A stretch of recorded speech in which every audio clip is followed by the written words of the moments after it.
Bismillahirrahmanirrahim. His Excellency Mr. Yousef Hassan Khalawi, Secretary General, Islamic Chamber of Commerce and Development, respected Chairman SECP, Honorable Commissioner, distinguished guests.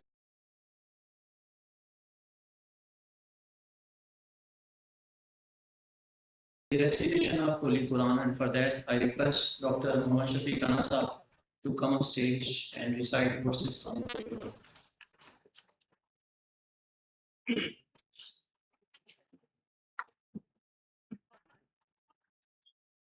أعوذ بالله من الشيطان الرجيم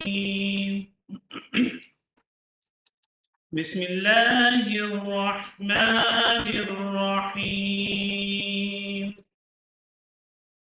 سبح لله ما في السماوات وما في الأرض وهو العزيز الحكيم يا أيها الذين آمنوا لما تقولون ما لا تفعلون كبر مقتا عند الله أن تقولوا ما لا تفعلون إن الله يحب الذين يقاتلون في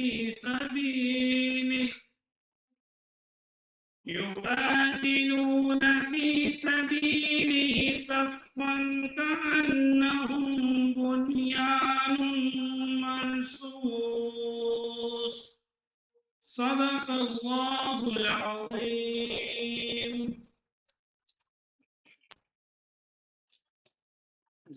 Thank you, Dr. Muhammad Shafiq sir. Now I will invite my Commissioner, Mr. Yousef Hassan, to deliver the welcome address. Sir, please.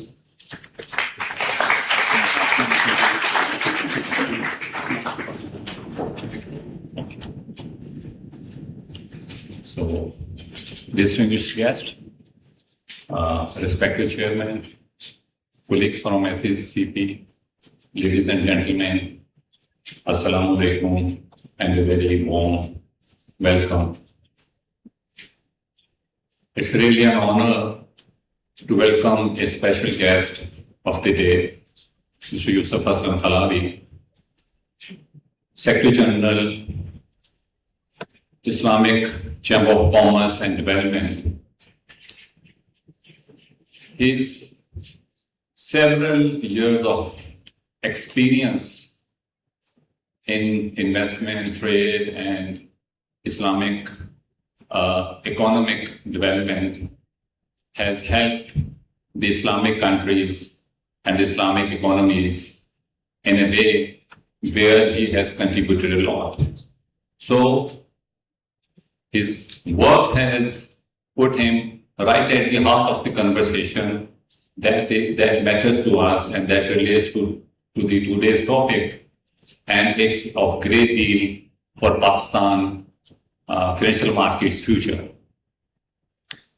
His Excellency, you have been called the Pakistan its home in 1979, when 5 decades ago you have declared your headquarters at Karachi, giving it a diplomatic status. So that reflects the bonding Pakistan has with the wider Islamic economic communities. And it is the bond that we continue to value. The today's session is very relevant and important because Pakistan is undergoing a transition towards having a riba-free financial system. And Pakistan capital markets and the financial markets have already covered few miles and they have taken strides in the right direction. On the capital markets fronts, there are 309 companies which are Sharia compliant. And this constitutes almost 58% of the 537 companies listed on the stock exchange. In terms of market capitalization, the Sharia compliant market capitalization is 13.2 trillion of the total capitalization of 20.2 billion. That's almost, you see, more than 60%. Out of the all NBFCs, 16 NBFCs are Sharia compliant, and that signifies the appetite for Islamic finance and investment into financial markets.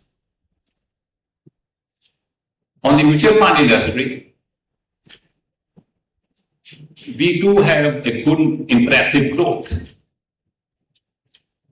So the asset under management in mutual fund industry for Islamic Sharia compliant, it was 722 billion in 2023, which has grown to 2.2 trillion rupees.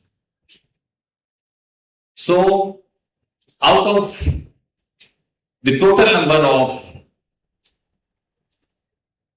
mutual funds, Islamic mutual funds have outnumbered the conventional numbers. So almost out of 389 numbers, we have 72, I think 179 mutual funds which are Sharia compliant. On the BPA side, out of the 184 billion market capitalization, we have the Sharia compliant capitalization of 107 billion. That constitutes almost 58% of the total value. So out of the 70 VPS schemes, 70 are basically the Sharia compliant. So that speaks and about the quantum of Islamic finance we are promoting in our country. And as we were having a discussion in the prior to this session, that Islamic finance doesn't need any kind of marketing. People are coming to you because of the beliefs they hold. So we can safely conclude that the Islamic finance is not a niche for the financial markets of the Pakistan. Now we are at the mainstream. So I understand that the experience and the knowledge that you have, that will be very valuable and very relevant to see and to assess the transition of Pakistan to a Sharia compliant regime. This SECP talk was initiated and originated to have conversation and place where we can discuss issues relating to the markets among the regulators, the market participants, and the policymakers. And it is basically the philosophy that we hold that good regulations cannot be done alone. It has to be having an understanding of the international best practices, real experience, and the meaningful dialogue. I want to just, at this occasion, taking advantage, I want to recognize our honorable chairman whose initiatives have started playing fruit for our financial markets. His forward-looking approach has basically pushed SECP officers and the environment at SECP to look forward and to look beyond the regulations and compliance. He is of the opinion that we need to have a leadership where a regulator should not be acting only as a regulator, but you should be acting as a facilitator. So, one thing that I understand is that the team at the SEC is basically now trying to facilitate all the regulators, be it conventional or be it Sharia compliant. So, with that comments, I welcome again to Mr. Khalawi, and looking forward to have a rich and meaningful discussion that will pave the way for future direction for the financial markets of the Pakistan. Thank you very much.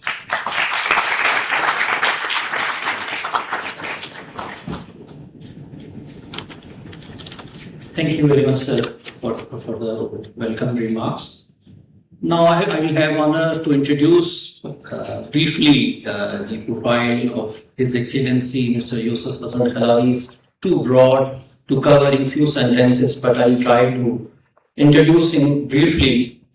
He is the Secretary General of Islamic Chamber of Commerce and Development, and along with he's also acting as the Secretary General of Al-Barqa Forum for Islamic Economy. In addition to that, he is an international advisor in business management, development, with extensive experience of Islamic economy, governance, international law, family businesses, and Islamic government. He chairs and member of various committees for development, auditing, reviewing, revising corporate governances in many organizations. He is also Vice President of OIC Arbitration Center since 2021 and President of its Executive Committee. He is also member of Board of Trustees of many international organizations, including the renowned standard setting body of IOP. He is also chair of Border Management Consultancy Company.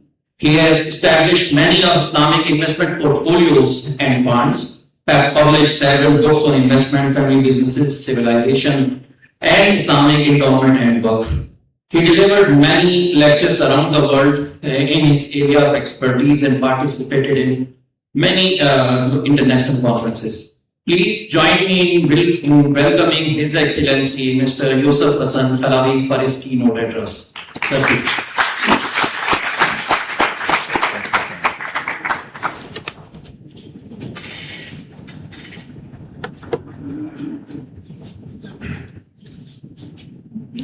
Bismillahirrahmanirrahim.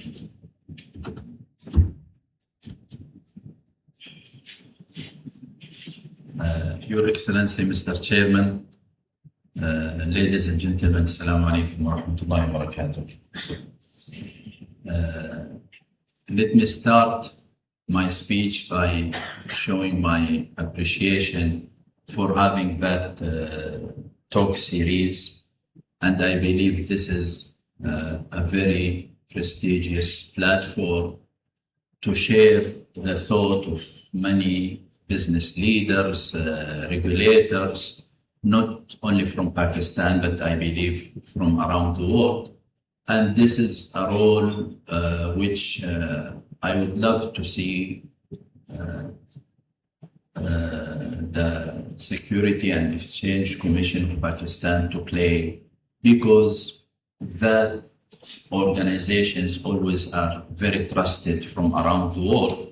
So maybe even if universities invite people from around the world to speak, they don't reply. But when a security commission invite anyone, for sure they will be happy to join. And I appreciate their invitation to me to share part of my thought about the future of this Islamic economy, inshallah. And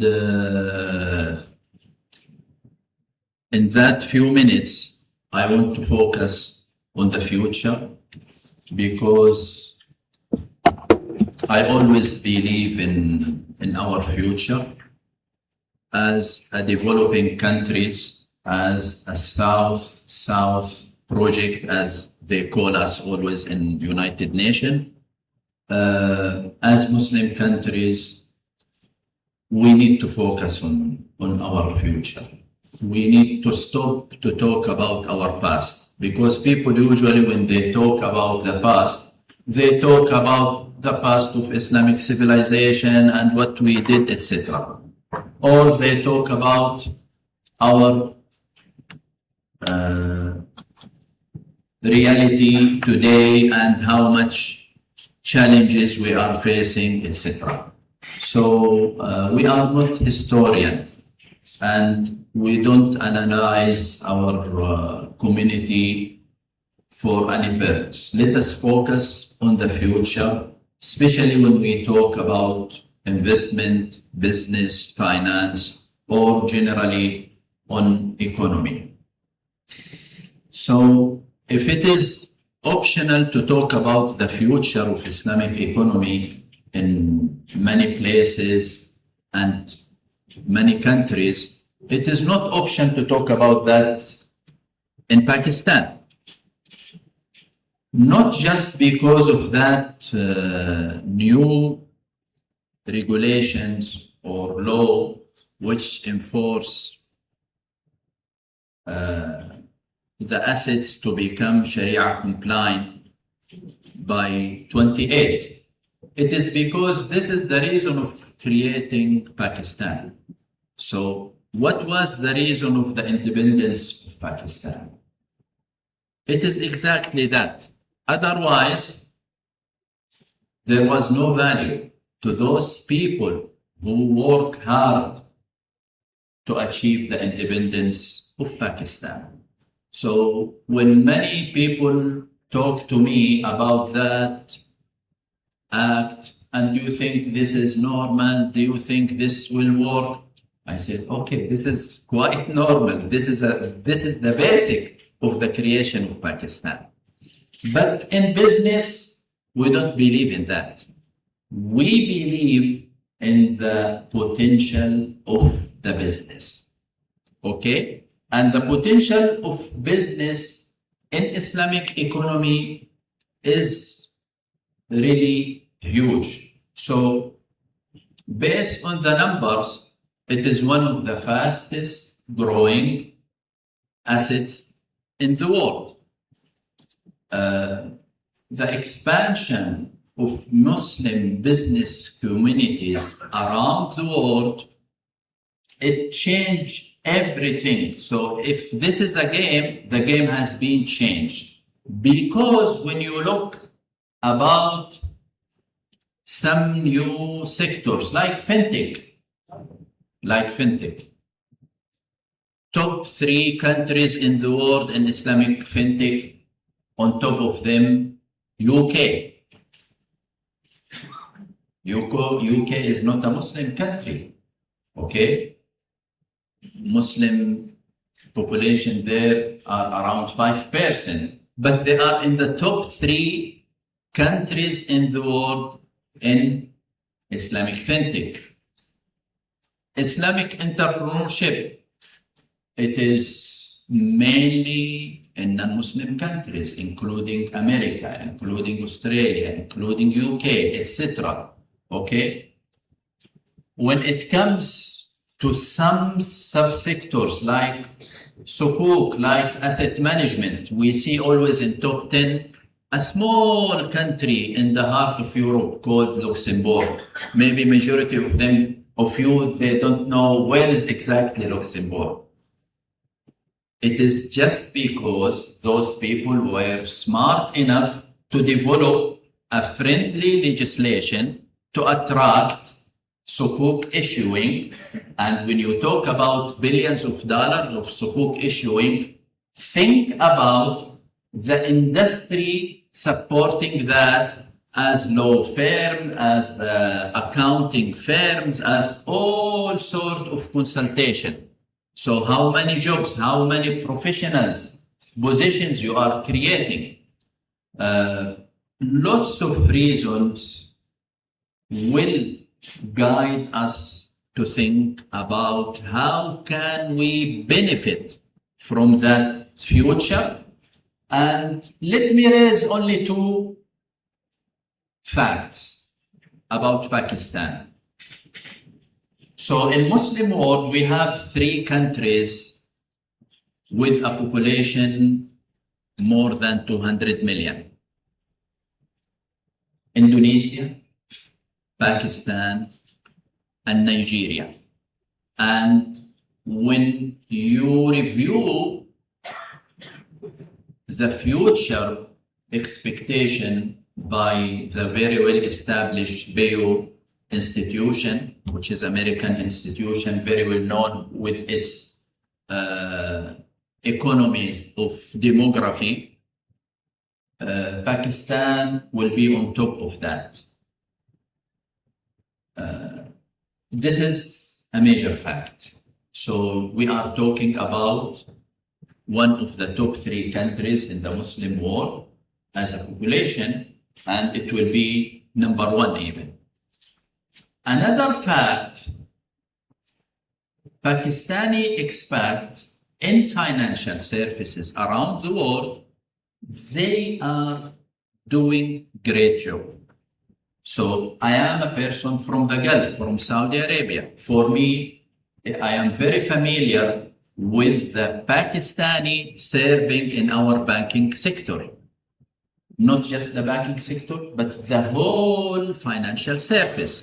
And this is the case in all English-speaking countries, including UK, including America, Canada, Australia, etc. So you are very professional already, not just in Pakistan, but in a very well-established economies. We are talking about America, we are talking about UK. Maybe someone will say, no, okay, Gulf, they need us because they don't have enough people from their own countries. But what about UK, etc.? So your people proven themselves as professionals, very well established in all aspects of financial services around the world. So how can we play as a country a major role in the future of Islamic economy if we are already one of the top 3 as a population, and if we are already very professional in financial services, not in Pakistan but around the world, and if we have today this obligation to be totally Islamic finance country 100%, riba-free, interest-free, call it as you wish. So this is a major question. It is a strategic question. As I said, it comes to the nature of Pakistan as a country became independent just because of Islam. So this is nature. But in business, no, it is a very important strategy. Looking to that means we can have a wider vision considering the whole financial services around the world, which will support us in our conversion from the situation today into the year of 28, which is not far away. It is just 2 years. So considering the whole world as a huge market with a very strong potential for Islamic economy is something very important when we think about the future. I just told Mr. Chairman, I believe anything you need, it is already happened in the world. I mean, any transformation of any sort of assets, any planning, any experience, it is already happened. But we will face the issue of size here, because here you are converting a whole economy, not just a bank, a single bank assets. So legislation issue is a major factor here. Not just to make everything Sharia friendly, if I may say, but also to attract that huge assets around the world following the Sharia rules. This is very important. We already have several indices around the world, in America, in Canada, in the Gulf, in Indonesia, in Malaysia, in Turkey.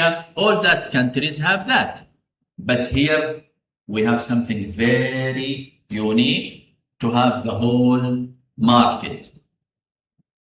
Even we have a very strong experience, which I would love your experts to review. Malaysian capital market has issued few years ago a very, very well developed مقاصد الشريعة framework, and I believe it is one of the best in the world. I reviewed it myself. I didn't just read about it. So this is something very important, because major difference between Islamic finance and conventional finance is the holistic understanding of Sharia. For example, Pakistan and agriculture. This is a major aspect. This is a very major aspect. I mean, some countries, there is no reason we are still importing our food while we are agricultural country. So based on maqasid al-Sharia, you can give many privilege to financing and the syndication of all agricultural industry. In conventional finance, there is no reason for that. We are driven by the profit. Here, no. In maqasid al-Sharia, you have totally different mindset. You know, we have that 5 major strategic goals if we speak the language of strategic planning. So the 5 major goals of maqasid al-Sharia, we should consider it as the high level strategic goals. And then we have 3 levels of importance in maqasid al-Sharia. We call it ضرورة, حاجة, or ضروري, حاجة, تحسيني. This is the importance, not based on a religious reason, but also based on a life reason. So when agriculture become a major issue in a country, we believe you will get from Allah, the Creator, more rewards when you do that. So this is a major aspect. You never find it in any other planning or strategies or economies or finance. Okay, this is something very important. In Saudi Arabia stock market, we have a very recent important experience by listing public waqf in the stock market, and people are donating to that waqf in the subject they love. If they love building mosque, okay, they can donate for a public waqf listed in the stock market, and that waqf will invest and the profit will go to build or maintenance mosques. If you care about medical sector, about educational sector, you can donate to a listed waqf, and this is very important for public finance, and you believe you will reward it from Allah because of that donation. And here you are sharing the concept of waqf through the capital market with any person in Saudi Arabia who can donate 10 Saudi riyals, which is less than $3. So waqf is not, in that case, just for the wealthy people, because during the history, waqf usually is like a special ibadah for wealthy people who can donate. But here, you can donate to a waqf anytime with any small number starting, as I said, from $3. So this is a huge potential. And through that,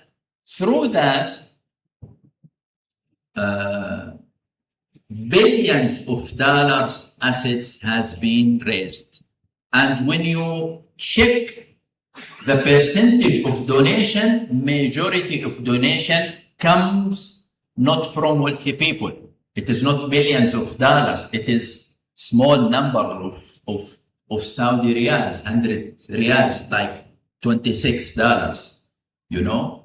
So this is a huge potential, can be raised as a fund to build any needed infrastructure, and people believe they are contributing to the future of their country, plus they will be rewarded from Allah. So why we don't tap that huge potential? And by the way, I think by August 24, Princeton University published a very important book under the title of The Divine Economy.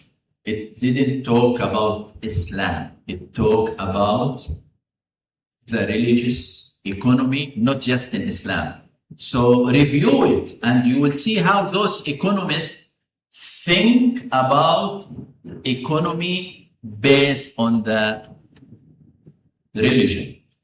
This is something not we as Muslims are talking about. No, those economists, they are talking about potential because they are reviewing and seeing the power of Christianity, about Islam, about other religions, how the people raising fund, raising capital, doing finance based on that. Imagine the trust of the capital market from the normal people. This trust will never exist to any other company or any other institution.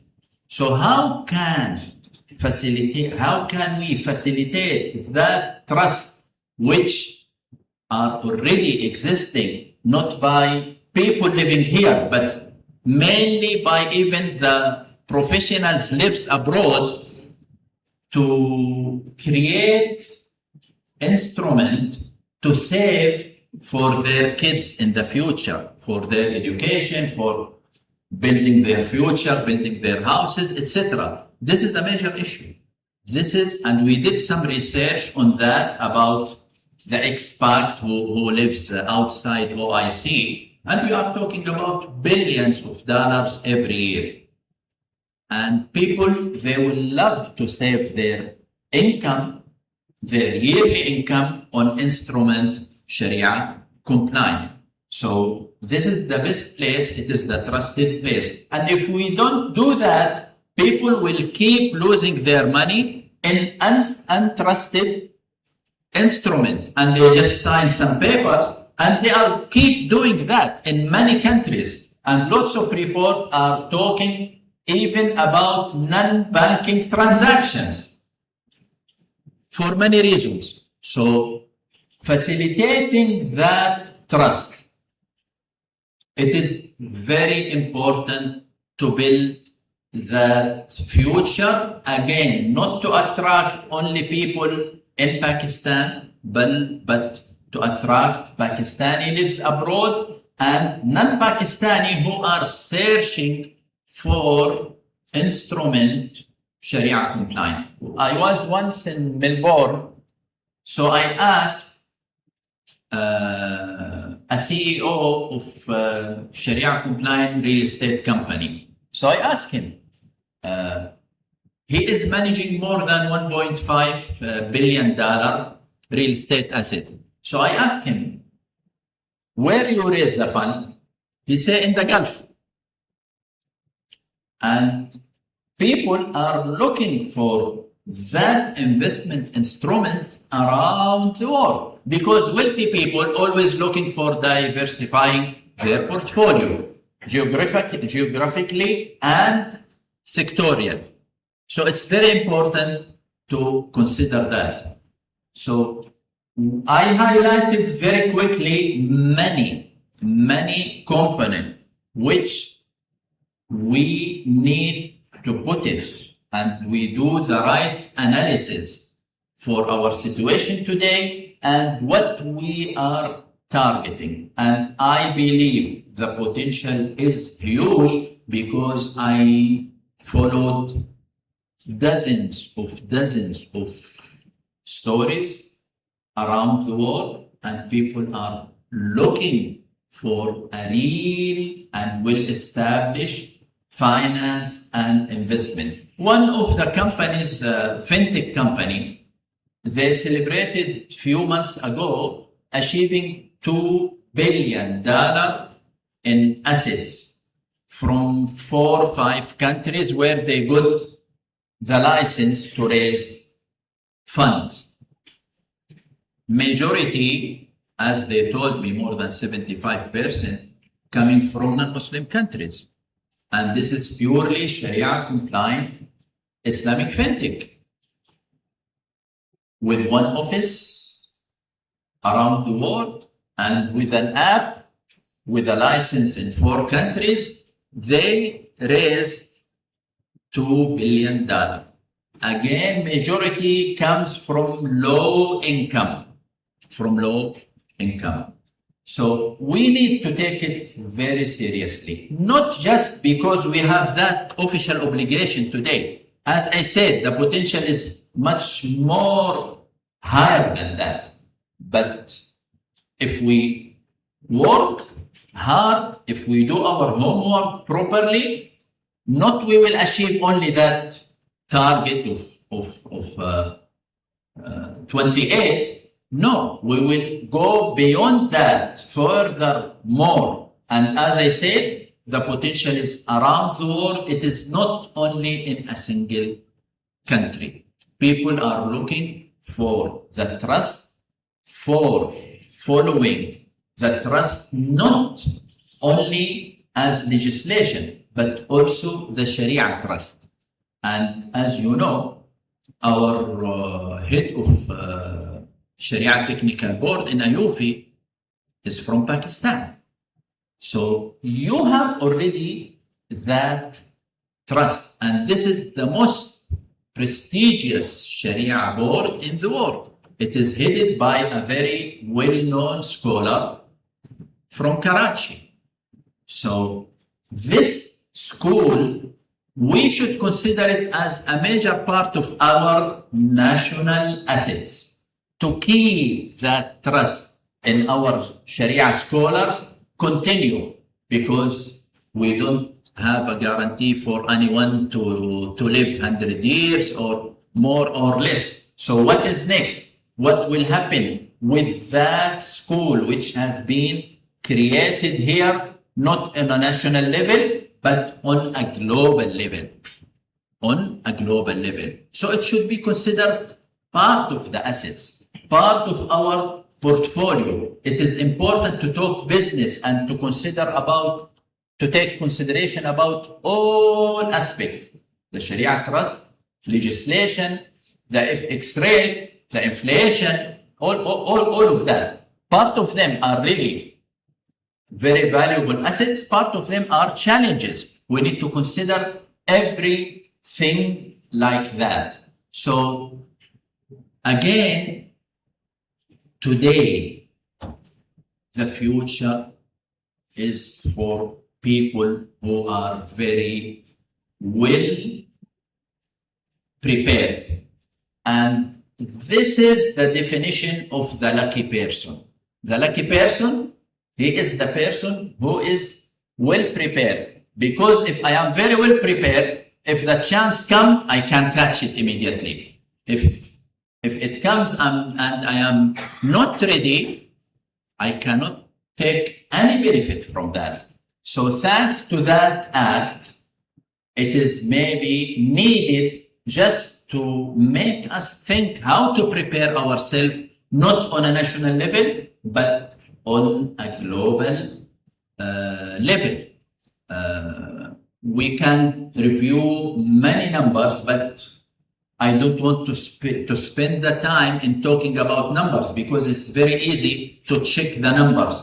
And this is important to widen our vision from the purely Islamic finance to go further. So we have the food and beverage sector, and we have pharmaceutical sector, and we have cosmetic sector, and we have the fashion sectors. All that sectors have a very important potential. Personally, I met with many entrepreneurs, not only in Pakistan, but even abroad in Australia, in UK, all originally from Pakistan, and they are doing great job.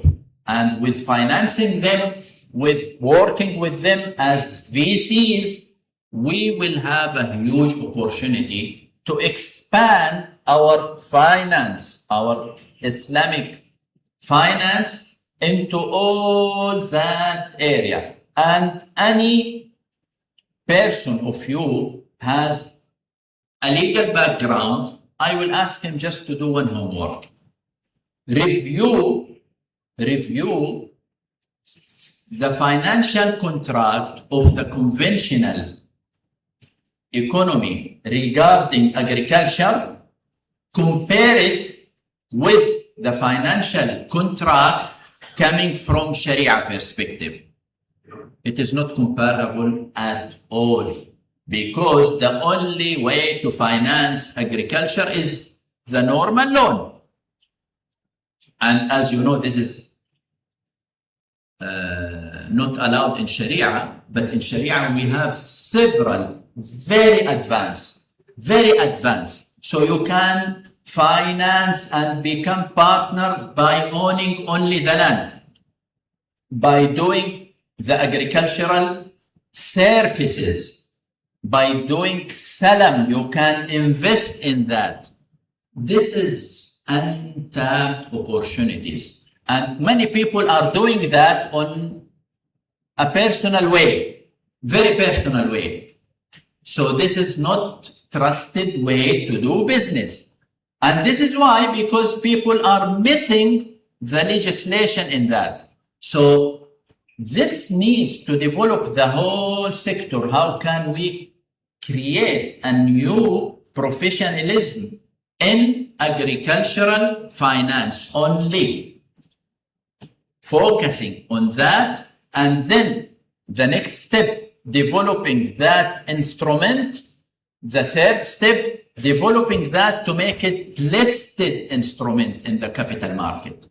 So this is something you need to work it in 5-6 years. It will not happen in 1-2 years. And I know many research has been done on salam, using salam in agriculture and some other contracts, but I can assure you we are still in the beginning. So lots of huge potential, lots of major factors. It needs to be developed.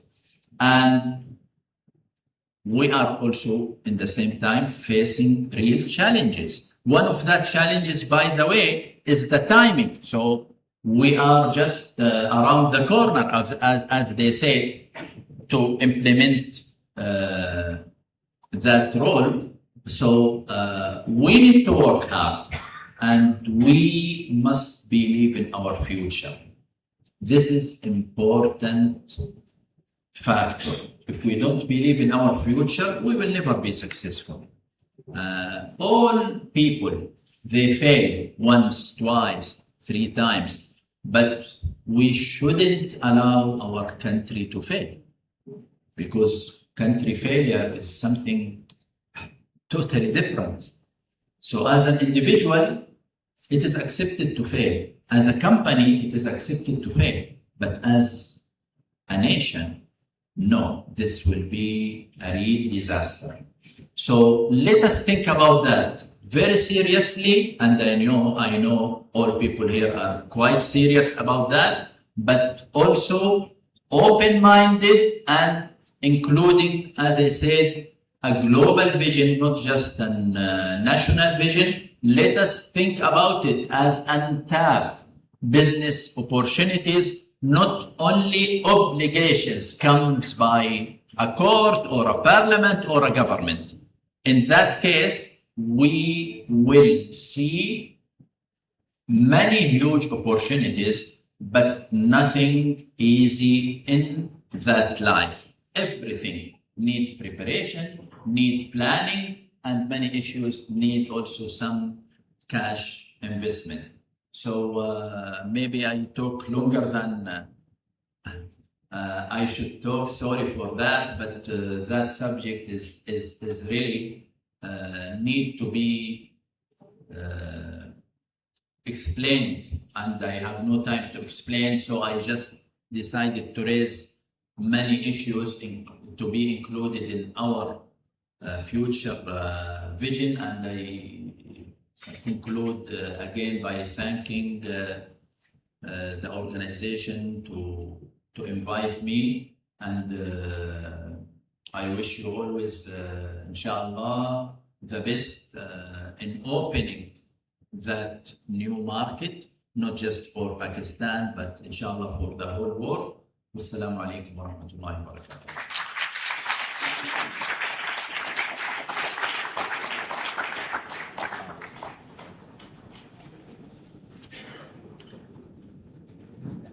Thank you very much, His Excellency, for the remarkable address. Few voices carry the authority that you bring on this subject. And over decades of senior leadership experience in Islamic economy, you have shaped institutions, not merely opinions, and it clearly shows. Now we'll move towards short moderated session, and I have a few questions, and I will also request my participants to get ready and have brief and crisp questions to be asked from our respected guest. And let me assure you that you can expect insightful responses from a scholar who has authority over both the theory and the practice of Islamic finance and halal economy, and that is very rare, I guess. So I request my commissioner to please continue to chip into the discussion if you deemed appropriate. And I will put first questions to him, and then you can continue discussion. Sorry? Sure, sir. Sure, sir. So, sir, we'll ask the first question, please, sir. So, thank you very much. It was an insightful discussion that you have delivered. One misperception that we have is that Pi will be transcending and will be a transformation from a conventional or blend of conventional and Islamic finance to a completely applied product. But we have our own, as a country, we have international conventions, and we have entered into international contracts as well. Yeah. So how those, while we are transforming ourselves, how that will be done?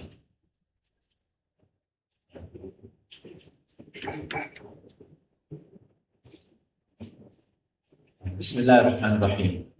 As I said, this is a new experience to all of us.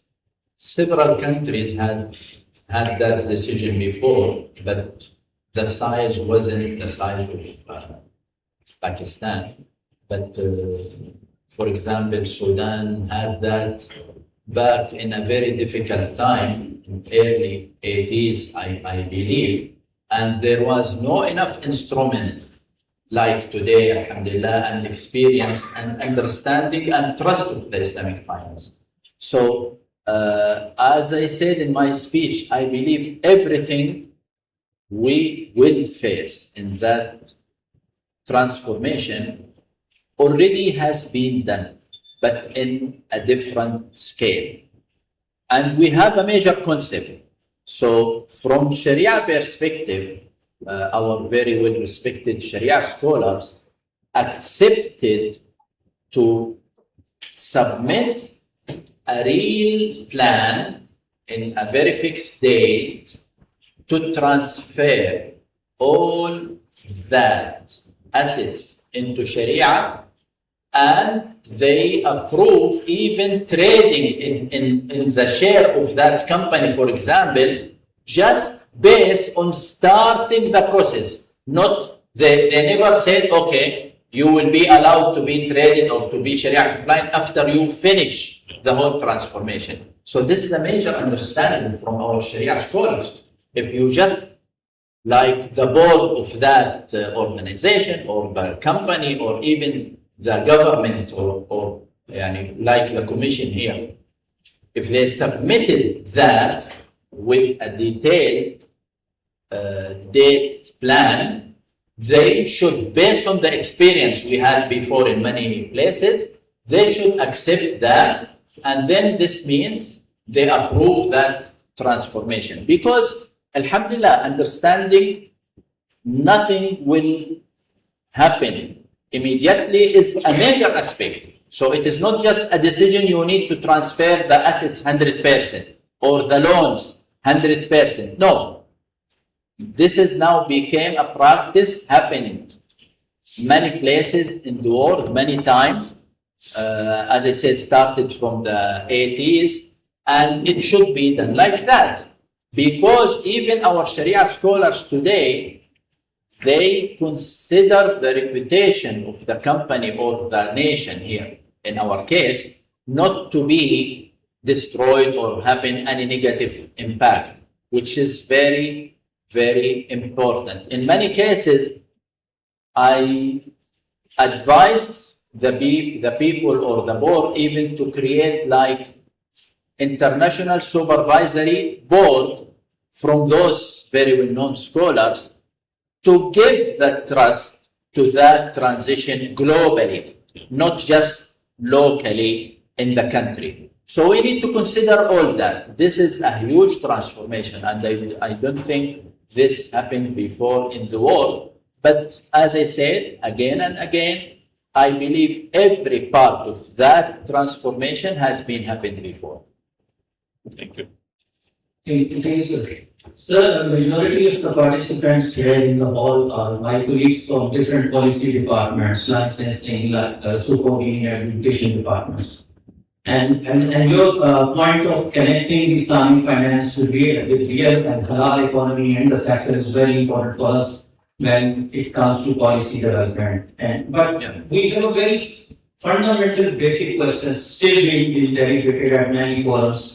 And this is that is Islamic finance really Islamic or not?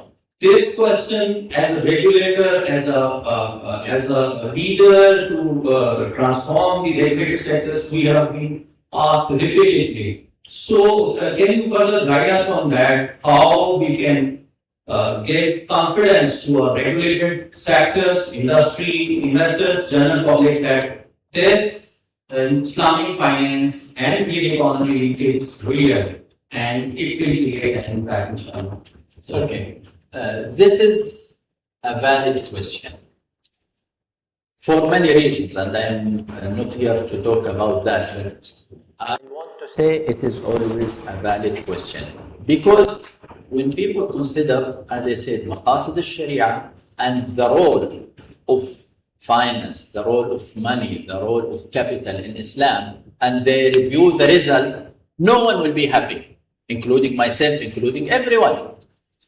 You know what is the issue? The issue is we started our modern Islamic finance from the banking. And this created that issue. Now we want to do or to achieve all maqasid al-Sharia through the banking sector, and this will never happen. So we neglected the role of zakah. No banking system in the world will achieve the role of zakah. We neglected the role of waqf. we have a huge experience. We call it Islamic civilization. This civilization, it guided the whole world for around 1,000 years, based and only based on waqf. So banking, they need to create profit. They must distribute dividends. So how they can build hospitals, schools, etc. Without waqf, you will never achieve the goals of Islamic economy. So I believe, this is again my personal belief, I don't say this is Al-Baraka or ICCD. I believe the role of banking in the whole holistic understanding of Islamic economy will never be more than 5%. So what about 95%? Where is it? So consider zakat. Zakat, it has very classified 8 groups of people. And who decided about those? Who decided? Prophet Muhammad? No, it is in Quran. So anyone can memorize that ayah and he can understand the role of zakat. So the major issue is not just to rely on Islamic banking alone or Islamic finance, including takaful and sukuk, why takaful is not working very well till today? Because we built it on the conventional insurance. So where is the role of waqf in takaful? We have zero role and it will never work. It will never work. So in conventional insurance, the role is very clear, is to buy the risk and issue that certificate and you sell it to someone else and you create the profit from that. This doesn't work in Islamic economy. So we cannot build takaful just on a profit concept. It's quite difficult. I mean, we have now a huge debate in the West between economies about the following. Can capitalism offer good value of service in the major sectors, including healthcare and education, or not? Why? Because after that decades, they noticed healthcare and education became an elite service. So if you are rich, your kids can have good education. If you are a normal person, even if you work your whole life, you will never afford your kids good education. So is that the result any human being is looking for? For sure, no. So what's the solution? They don't have solution, and we have the solution. We have the real solution. So again, if I say this question is valid, it is valid because you need always to compare with maqasid al-sharia. So based on maqasid al-sharia, we didn't achieve anything with Islamic banking, but we achieved a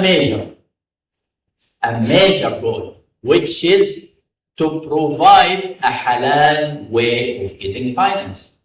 But we shouldn't rely on that way to achieve all maqasid al-sharia. No, this is a huge mistake. So I always believe understanding maqasid al-sharia is a major role for our policymakers, because without that, they will never present the right policy making. So this is something we need to solve it when we design again our future. And for this reason, I raise the case or the recent case of issuing public waqf listed in the stock market in Saudi Arabia. So this brings to my next question. As a regulator, obviously, we have two roles. One is to develop our market and bring new products and services and support bringing new products and services. And at the same time, we are the enforcer. We need to ensure that Sharia compliant products are really Sharia compliant. But the issue, the challenge we face as a regulator is that sometimes we grant relaxation at the time of developing products, but at the enforcement stage, we are harder and stricter as compared to the developmental stage. So there is a need to balance, obviously, that two roles. So we need your guidance and wisdom, hours of wisdom on that, how to balance these two roles as a regulator of non-bank financial sector in Pakistan. Really, developing new products in general, it is the role of companies, and it is also in the West the role of many very well established universities through their dedicated financial centers.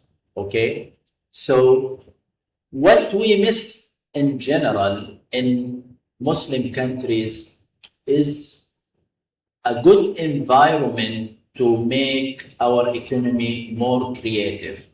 And by the way, this is a major difference between the Muslim business minorities who lives in the West, where creativity is the major essence of economy, and our countries where we are struggling with the major challenges we are facing.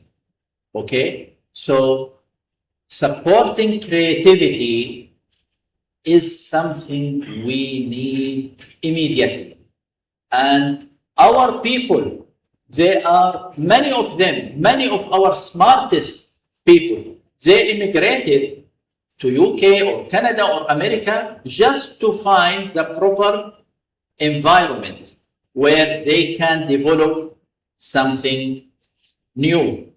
So maybe we need, as an institution, to support others to play that role on developing new products, because this means what? It means creativity. Creativity is developing something new. You can sell it, people can buy it. It has a purpose for us from, as I said, Sharia perspective. So in our Muslim countries, by the way, government are taking many roles just because of that. So they do this, they do that. When you go to West, government, they don't do all that work. Why? Because private sector and the third sector are playing their role. And government are trying always to support them to play that role. In our countries, no, the government are playing many roles beyond their mandate. Why? Because that role are missed. So we should do it. The Prime Minister, when he read all that report, he said, so okay, someone, he need to do that. So they create authority, or they create a department in one of that ministries. But in the West, you will never find the government do that role. And maybe, sir, you can jump in and as we will go to the participants for the questions. So we go for the participants' questions. Can you have a mic sound, please? Over there, please. So,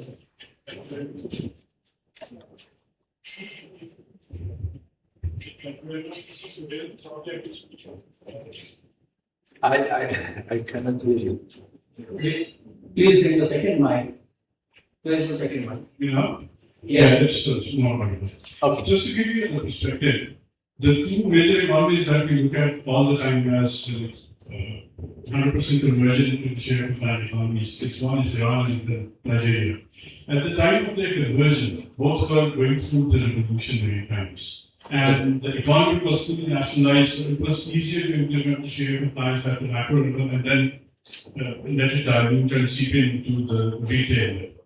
With Pakistan, we have a completely denationalized economy now, and whatever is in the government sector is now getting privatized as well. So we are majorly a tax economy, right? And we have started our evolution, not the revolution, our evolution from the retail market. We started with the Ijara products, and then we are trying to move up the ladder. So that's where the question is, as to Mrs. House asked. We have our international commitments as well. We are looking at larger institutions, multilateral agencies.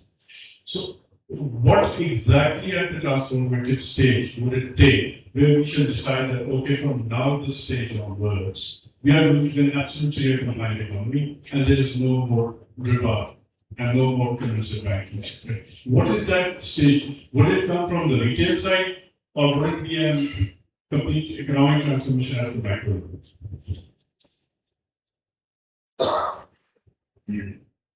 In our developing countries, we must always consider the retail. This is very important. And as I said, there is no single step you can take it in one day or around the night and you transform that. And as I said, the major Sharia scholars, they already accepted that concept. But we don't know how this will take. I mean, by 1st of January, I believe we need like a detailed plan. We submitted. So we said in that asset class, we will need 3 years. Okay? In that asset class, we will need that 2 years. Without that, no one can give you anything.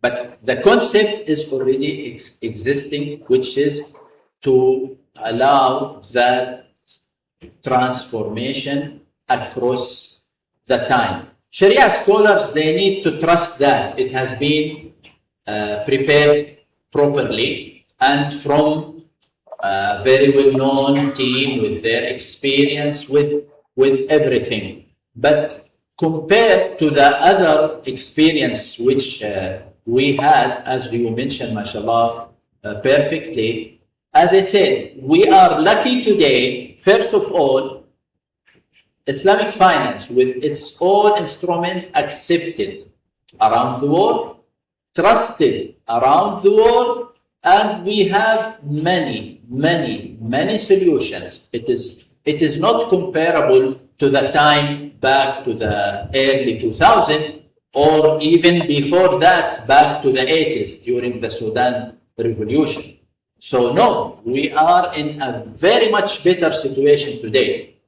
Anyone can compare today with the 90s where Sukuk has been started.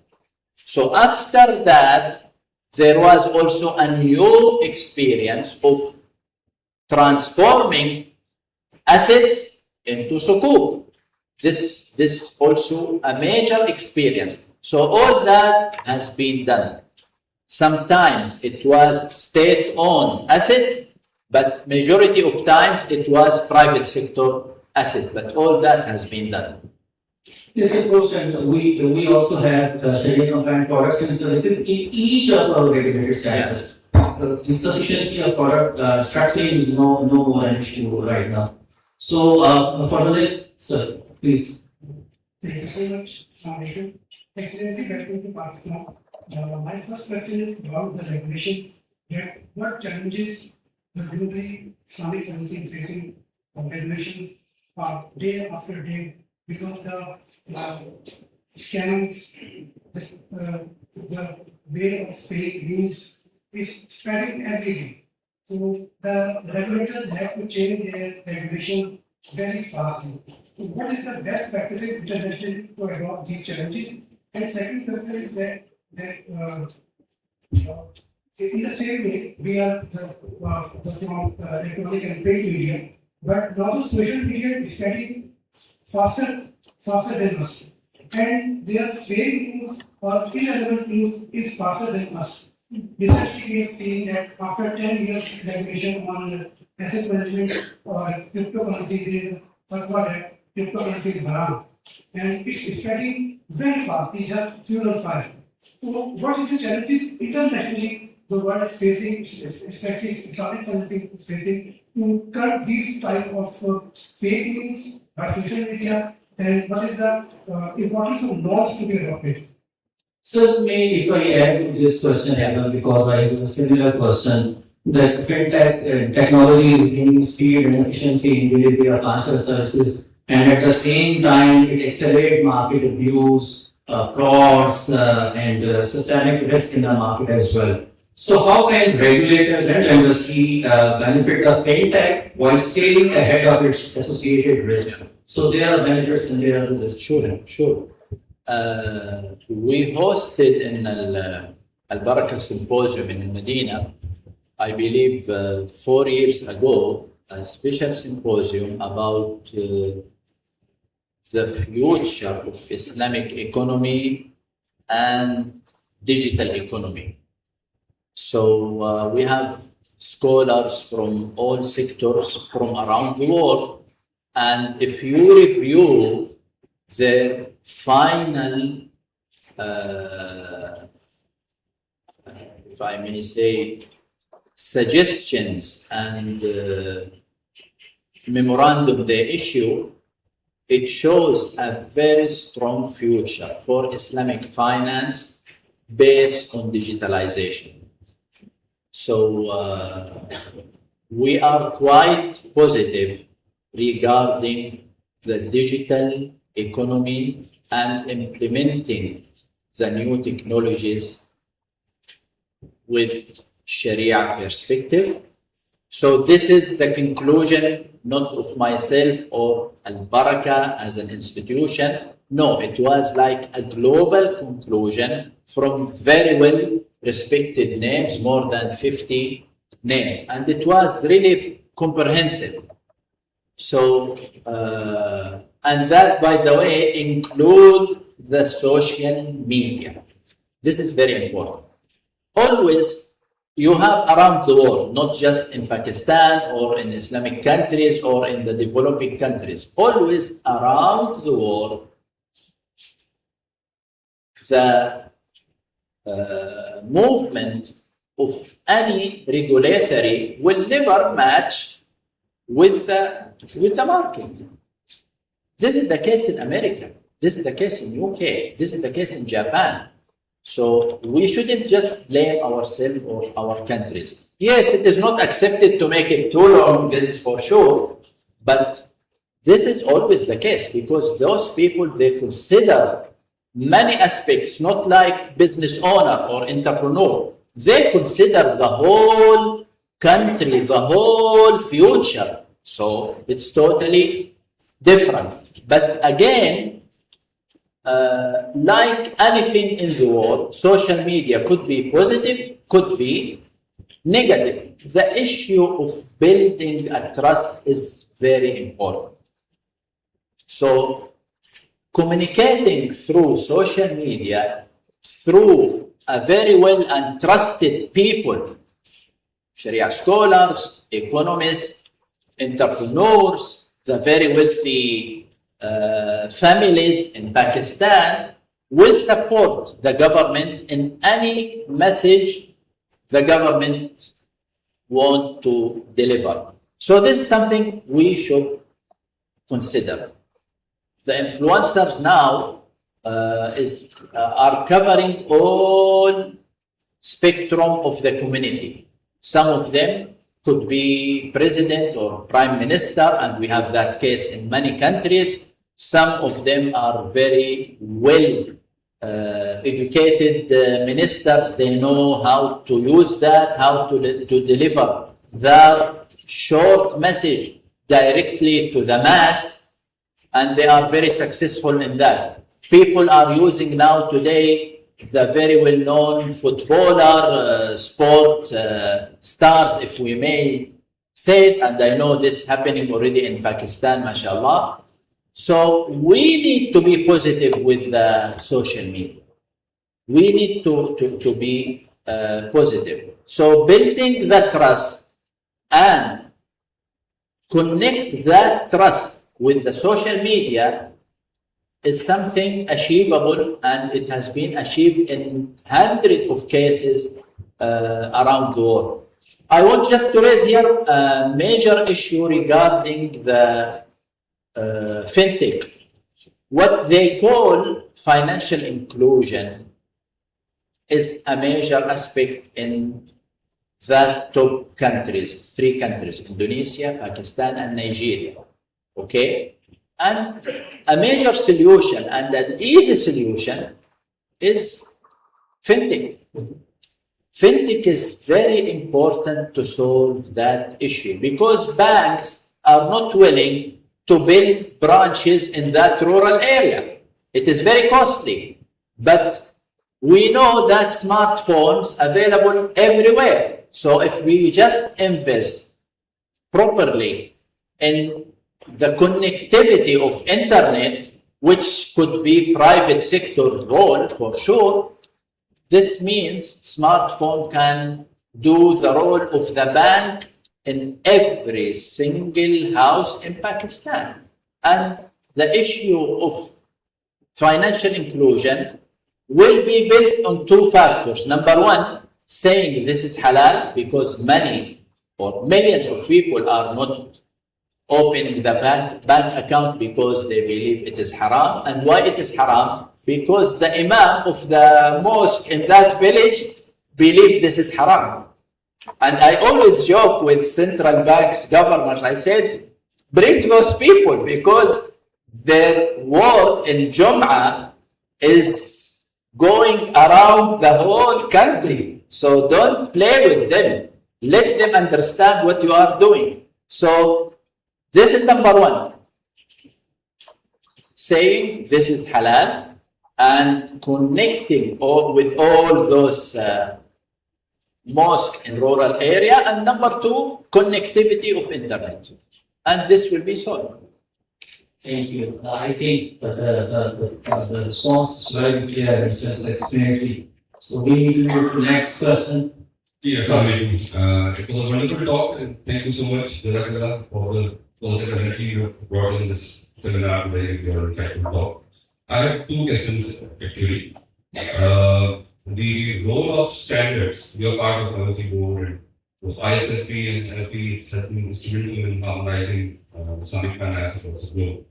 But still, it's a long way to go. But I would like to request you to highlight 2-3 major challenges that are in the way of adoption and interpretation of the standards, especially in the governance and reporting documentation of Islamic finance.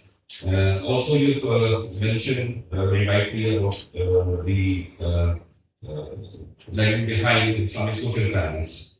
Muslim nations essentially are giving nations, they are philanthropic in nature, they give a lot.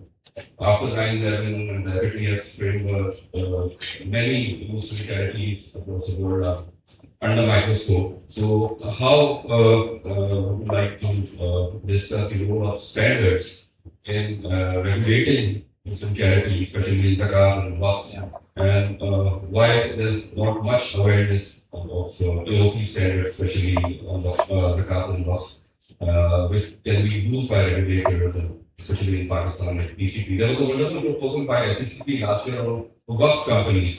So that is also a long way to go. But I would like to hear your thoughts about it. Thank you. Okay. I don't see any real challenge facing the most respected standard in the world today, which is IUF standard, because it is capacity building issue, and this is easy, especially today with online courses. So maybe it is just creating more awareness of the importance of that standard and how it will affect in a very positive way the mechanism of all Islamic finance. But the major issue we are facing in issuing the standard is the long time it is taking. It takes years. And unfortunately, the reason is very clear because those Sharia scholars, they need to meet from around the world. And they are not dedicated to that standardization. So one of them lives in Karachi, the other lives in Riyadh, and they have their own job, their own work. And they need to meet from time to time. So unfortunately, sometimes it takes years to issue a standard, and it takes years to review the standard. This shows that we are still in the beginning. This industry is only 50 years old. And major issue here is we don't have enough fund to make those people just working dedicated to standardization. We are facing that. because there is no enough fund. How we can make it? So this is a major issue.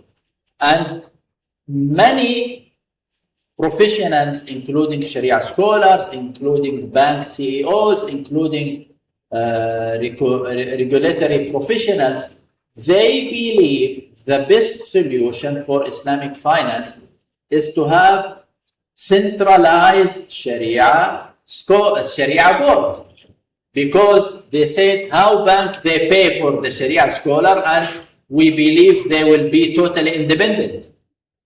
How they are independent and they are getting their remuneration. Yes. So, and again, this is valid point, by the way. So we are still under development. So when it started 50 years ago, there was Mufti for the bank. So when the bank has an issue, they come to the Mufti.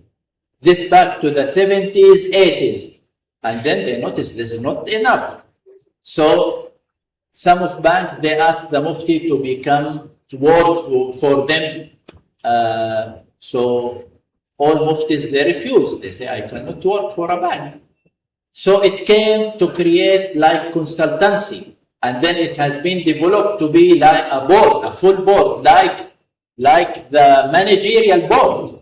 So is that the end? No.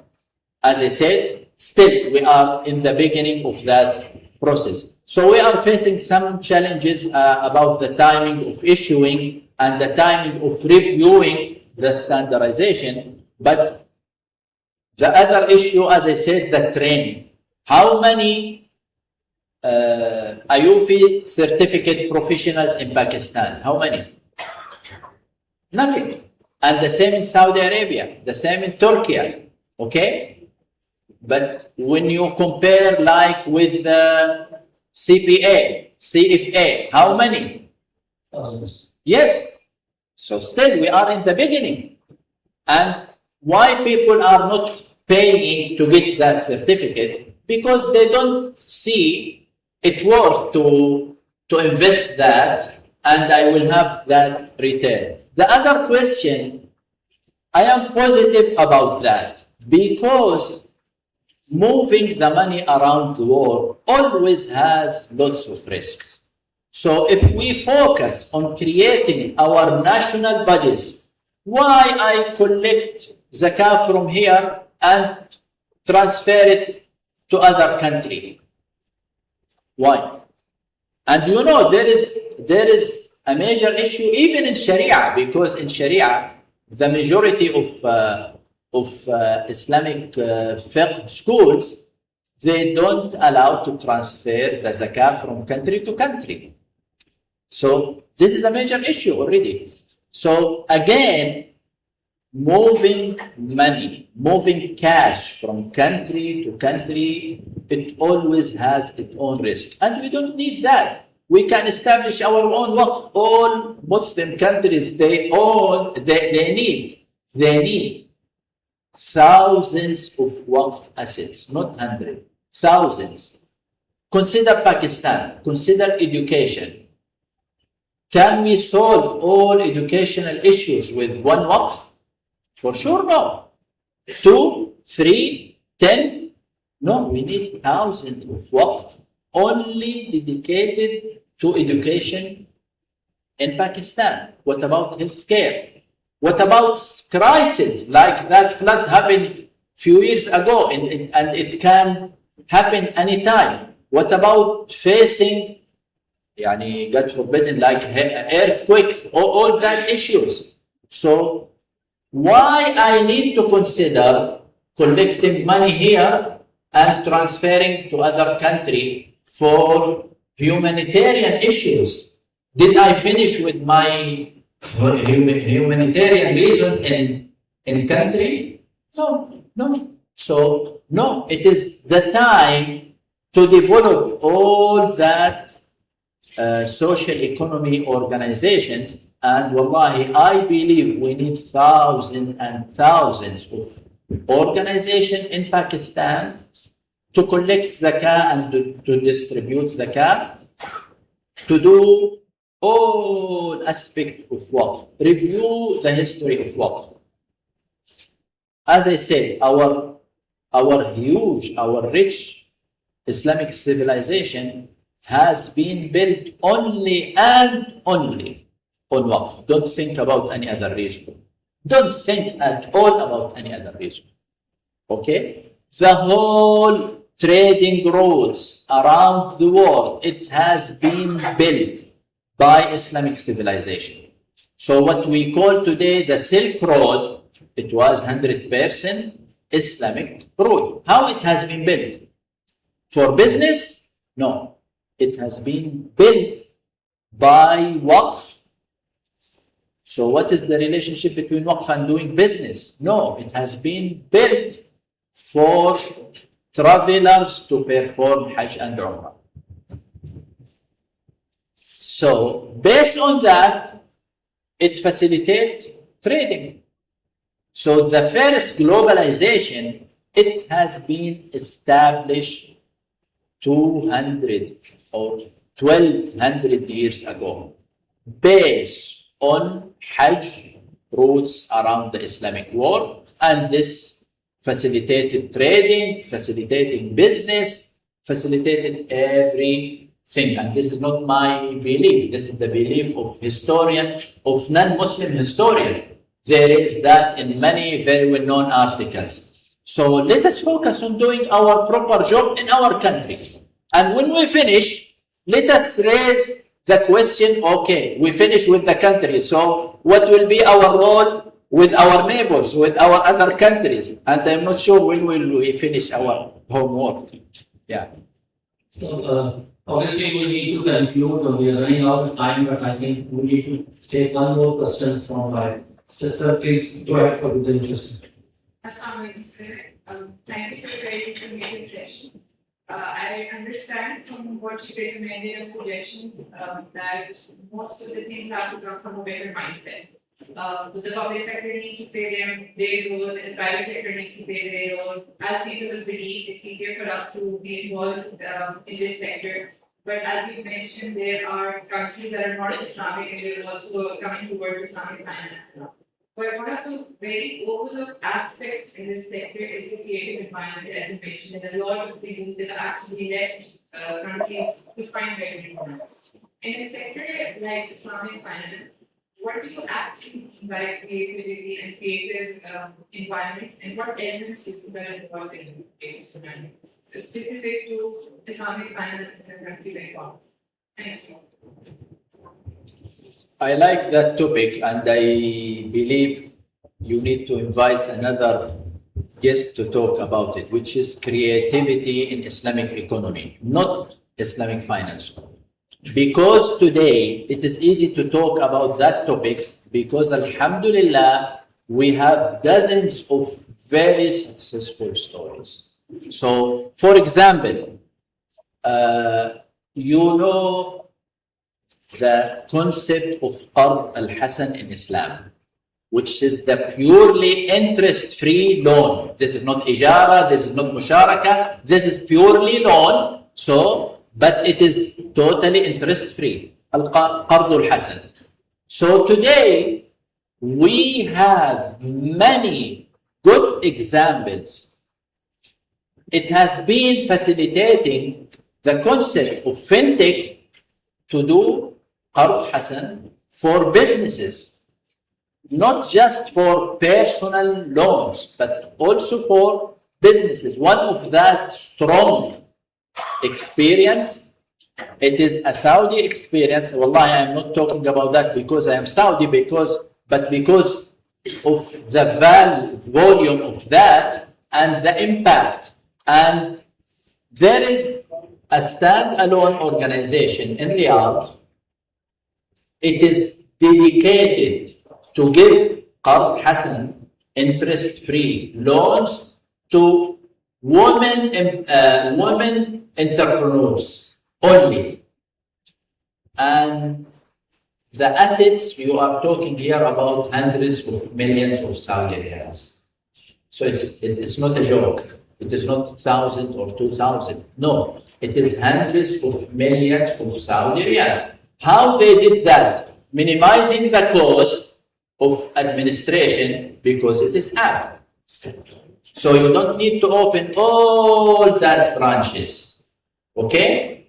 And many of that operations are purely technical, all the administration, technical, all finance, technical, everything, okay?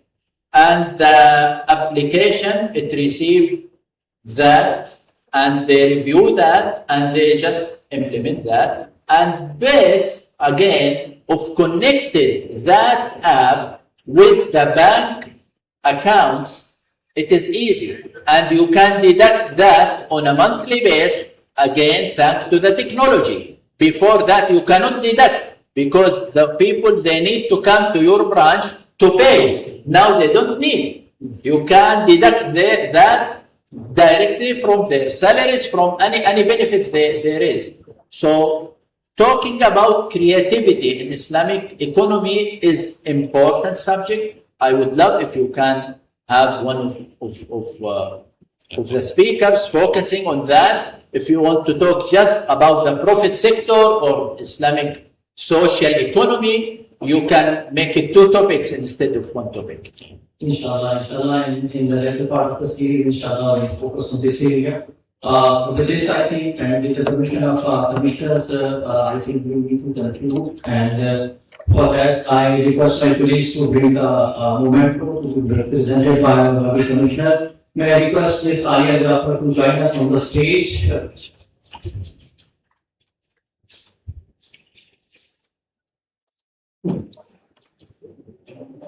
Thank you very much. Thank you. Thank you very much for being here.